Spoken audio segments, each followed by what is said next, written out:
ابتداءً درود و سلام و رحمت و رضوان الهی را طلب می کنم برای روح بلند و ملکوتی امام راحل بزرگوار و شهیدان گرانقدر انقلاب اسلامی و دفاع مقدس و شهیدان مدافع حرم و شهیدان دفاع از میهن اسلامی و به ویژه شهید بزرگوار سردار سلیمانی که عطر وجود و تلاش او در این محفل فضا را آکنده کرده است و عرض سلام و ارادت دارم به محضر فرماندهی معظم کل قوا حضرت امام خامنه ای عزیز. صلی علی محمد.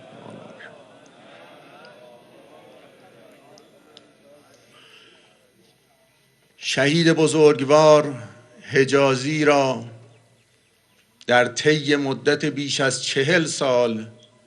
که با آن بزرگوار آشنایی پیدا کردم و در مقاطعی از نزدیک با او همکاری داشتم، همواره با صفات پسندیده، خصائل نیکو، روحیه‌ای خستگی ناپذیر در راه جهاد فی سبیل الله شناختم. با اصرار و فشار و نشان دادن علاقه به جبهه مبارزه با صهیونیسم و مقاومت ضد صهیونیستی پیوست. بنده تا حد زیادی مطلع هستم که این شهید بزرگوار برای تعمیق سازماندهی و حل مشکلات اساسی حزب الله قهرمان چه فعالیت‌های ارزشمندی در ابعاد گوناگون به انجام رساند. تنها بخش کوچکی از آن شکل دهی به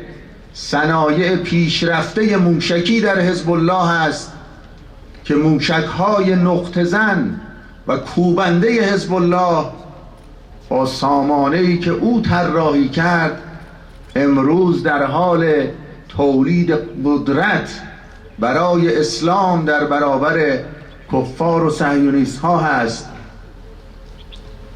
و دشمنان صهیونیست تنها بخش اندکی از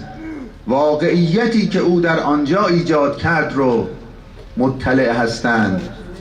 واقعیت بسیار بزرگتر و شکننده تر و کوبنده تر از آن چیزی است که دشمنان از آن مطلع هستند.